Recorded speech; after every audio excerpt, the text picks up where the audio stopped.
आजकल की ईद कपड़ों से होती है, अपनों से तो फड्डे होते हैं। लाज़मी नहीं हर इंसान आपको समझ पाए, क्योंकि तराजू सिर्फ वज़न बताता है, मेयार नहीं। आजकल रिश्तों का मेयार भी कुछ इस तरह से गिर चुका है, जिसमें सिर्फ वज़न को नापा तोला जाता है, मेयार को नहीं। जिस तरह आपको अपना मेयार बनाने में पूरी ज़िंदगी और पूरे साल लग जाते हैं, तकरीबन साल आधी से ज़्यादा ज़िंदगी गुजर जाती है अपना मेयार बनाने में, 1 सेकंड लगता है सब कुछ चकनाचूर होने में। यहीं पे भी लोग का आगाज़ करते हैं। अस्सलाम वालेकुम, कैसे हैं आप सब लोग? उम्मीद करती हूँ कि खैरियत से होंगे। अल्हम्दुलिल्लाह मैं भी बिल्कुल ठीक ठाक हूँ। अल्लाह ताला से दुआ करती हूँ, अल्लाह ताला आप सब लोगों को अपने हिफ्ज़ो ईमान में रखे, आमीन। आज का व्लॉग जो स्टार्ट करने लगे हैं वो चांद रात से स्टार्ट करने लगे हैं कि चांद रात हमने रूम को कैसे डेकोरेट किया और आगे ईद तक लेके जाएंगे। यहाँ पे कुछ सामान मंगवा लिया था ईद के दिनों में, जैसे मेहमान वगैरह गेस्ट वगैरह आते हैं तो उनके लिए यहाँ पे जो है मियाँ जी ये सारा सामान ले आए थे ईद के दूसरे दिन का। और मैं इन सारे सामान को देखते हुए ये याद करी थी, जब हम छोटे होते थे तो हमारी अम्मियाँ इन सारी चीज़ों में लगी हुई होती थी, सामान ये वाला पूरा करती थी। उन्हें कपड़े, जूती, चूड़ियाँ ये सब कुछ भूला हुआ होता था, क्योंकि ईद सिर्फ बच्चों की होती है, बड़ों की नहीं। बड़ों ने अपने किचन को देखना, किचन में क्या चीज़ है क्या नहीं, सफाई कहाँ से हुई हुई है कहाँ से नहीं, सेटिंग कहाँ से चेंज करनी है कहाँ से नहीं। मेहमान आएगा तो उसको ये वाली लुक अच्छी ना लगे, ये वाली अच्छी लगे, उसके बैठने का इंतज़ाम यहाँ पे कंफर्टेबल होगा, आसानी होगा, बीच में आने वाली चीज़ों को हटा दिया जाए। अभी मैं यहाँ पे ये मिरहाने जो है ना, मेरी बेटी ने एक वॉल देखी हुई थी, बॉल्स लगी हुई थी, तो मेरी बेटी 3-4 दिन से मेरे पीछे लगी हुई थी कि मम्मा मुझे ना मेरी वॉल इस तरीके से डेकोरेट करके दो मुझे। तो फिर मैंने सोचा कि आज चांद रात है, चलो ईद है, मेहमान वगैरह भी आएंगे, बच्चे वगैरह भी खुश हो जाएंगे। तो मैंने पहले इस वो जो है ना दीवार को अच्छे तरीके से साफ़ कर लिया सारा। ये कुछ बर्ड थे जो इसके दूसरे रूम में लगे हुए थे, जो कि अभी फ़िलहाल स्टोर रूम बन चुका है, तो मैंने वहाँ से रिमूव करके यहाँ पर ऐड किए। और ये इसके कुछ बॉल थे जिसको मैंने नैनो टेप के साथ जो है ना यहाँ पे एडजस्ट किया है। उसने वीडियो देखी हुई थी, तो आपको पता है बच्चियों की ख्वाहिशात तो ऐसी होती हैं कि अगर वो ख्वाहिशात करते करते सो जाए तो रोज़ाना इसी बात का मलाल रहता है कि मेरी बेटी मुझे ये कह रही थी मैंने किया नहीं। 100 काम करते हैं हज़ारों कामों में, तो बच्ची का भी कर देना चाहिए, चाहे वो काम ज़रूरी है या गैर ज़रूरी है। तो मैंने यहाँ पे काफ़ी मेहनत करके जो है ना फाइनली मैंने अपनी बेटी को ये वाली वॉल इस तरीके से डेकोरेट कर दी, क्योंकि ईद थी, ईद में किसी की भी खुशियाँ आएगा ना जाए, क्योंकि ईद तो बच्चों की होती है और बच्चों को ही ईद का पता होता है। हम बड़ों में तो काफ़ी ज़्यादा टेंशन, परेशानियाँ, ज़िम्मेदारियाँ और थकावट बहुत ज़्यादा, इसी में ही ईद गुजर जाती है।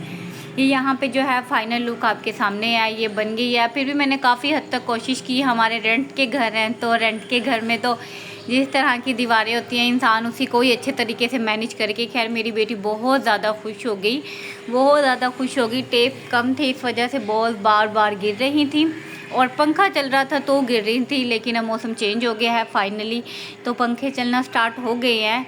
ये हट भी रख दिया, ये बॉल इस हट के साथ थी, तो जो है ना मैंने इसी तरीके से घर में जो है ना ये पूरी वॉल इसके लिए अच्छे से डेकोरेट कर दी है। कोशिश करें कि किसी की खुशियों की वजह बने, चाहे वो छोटा बच्चा हो, बड़ा हो, जवान हो, बूढ़ा हो, आपका सगा हो या आपका दुश्मन हो, आपको जो है ना खुशी की वजह बननी चाहिए, ना कि गम की वजह बननी चाहिए। साल बाद दी जाती है और जो है उसमें भी अक्सर ही ऐसा होता है, बहुत से लोग अपनी बहुत सी टेंशनों में अपनी ईद को ज़ाया कर देते हैं। ये बात आपको छोटे होते पता नहीं चलती, लेकिन जब आप बड़े हो जाते हैं आपको पता चलता है कि ये टेंशन है, ये परेशानी है, और उसमें आप खुद जिस तरीके से अपनी ईद को ज़ाया कर रहे होते हैं तो आपको तब अंदाज़ा होता है इस बात का। तो वही बात जो मैंने स्टार्ट में कही कि ईद कपड़ों से होती है, अपनों में तो फड्डे होते हैं। इस बात की जो बैक की रीज़न है वो यही है कि जब हम छोटे होते हैं ना तो हमें पता होता है चूड़ियाँ, मेहंदी, कपड़े और ये ईद है, लेकिन जब हम बड़े हो जाते हैं तो हमें पता होता है कि भाई यहाँ ये लोग नाराज़ हैं, इन लोगों को मनाना है, इन लोगों के साथ ऐसे चलना है, इन लोगों की ये परेशानी है, अच्छी खासी ईद आई है साल बाद और वो ज़ाया हो जाएगी।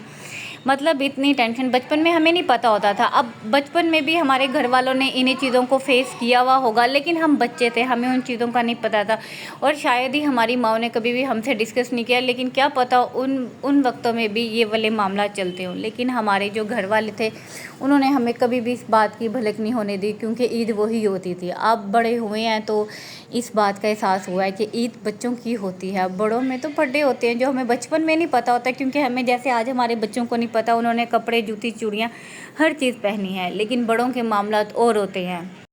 पहले कोई भी खुशी गमी होती थी, ईद होती थी, इन दिनों में जो है ना मामला सेट हो जाते थे, सही हो जाते थे। और आजकल ऐसा टाइम आ गया है कि रिश्तों को संभालना इंतहाई मुश्किल हो गया हुआ है। इनको संभालना इतना मुश्किल हो गया है कि ये खुशी के मौके, गमों के मौके और जो ईदें वगैरह हैं, ये भी मामलात को सेट नहीं करती हैं। शायद ये शुरू से लेके अब तक चलता आ रहा है और हमें अब समझ आई है, जब वक्त और हालात और रिश्तों और ज़िम्मेदारियों को देखते हैं, निभाते हैं, तब जाके इस चीज़ का एहसास हुआ है कि ज़िंदगी इसी का नाम है। और ये ईदें, जितनी भी खुशियाँ हैं, जितनी भी सारी बातें हैं, सिर्फ बचपन के लिए हैं, वो छोटे होते के लिए है, क्योंकि जब इंसान समझदार हो जाता है तो वो हर चीज़ फ़ील करता है। और लाइफ भी जो है वो बच्चों का ही नाम है, बचपन का ही नाम है, क्योंकि जो लाइफ बचपन की है वो बचपन की ही है। जब हमारे अपने सर पे पड़ती है तो हम उन ज़िम्मेदारियों को निभाते निभाते निभाते निभाते थक जाते हैं, पर ज़िम्मेदारियाँ और काम शाम ख़त्म नहीं होते हैं। और हम हाउसवाइफ़ की तो ईद इसी तरीके से गुज़री है। आपकी किस तरीके से गुज़री है आपने लाजमी हमें कमेंट करके बताना है। बहुत ज़्यादा क्लिप नहीं बना सकी, क्योंकि मेरे अभी चैनल का किसी को पता नहीं है, अभी न्यू चैनल ही क्रिएट किया है। और बस यहीं पे ये व्लॉग का इख्तिताम कर रही हूँ। 2-3 दिन जो है हम लोग आते जाते रह गए, बट व्लॉग कैप्चर नहीं कर पाई, क्योंकि ससुराल वगैरह किसी को मेरे अभी चैनल का नहीं पता है। तो जैसा भी व्लॉग है प्लीज़ इसको लाइक करिएगा अगर आपको अच्छी लगी हैं, अगर आप लोग मेरी बातों से इत्तेफाक करते हैं। और जाने से पहले चैनल को लाजमी सब्सक्राइब करते जाइएगा और कमेंट भी लाजमी करते जाइएगा। और जिन लोगों की मुझे रिक्वेस्ट आई हुई है, तो मैं उन लोगों की रिक्वेस्ट भी बहुत जल्द कंप्लीट करूँगी, होम टूर की। और एक और रिक्वेस्ट थी, अभी मेरे जहन में नहीं आ रही, इंशाल्लाह ज़रूर। ओके जी, अल्लाह हाफिज़।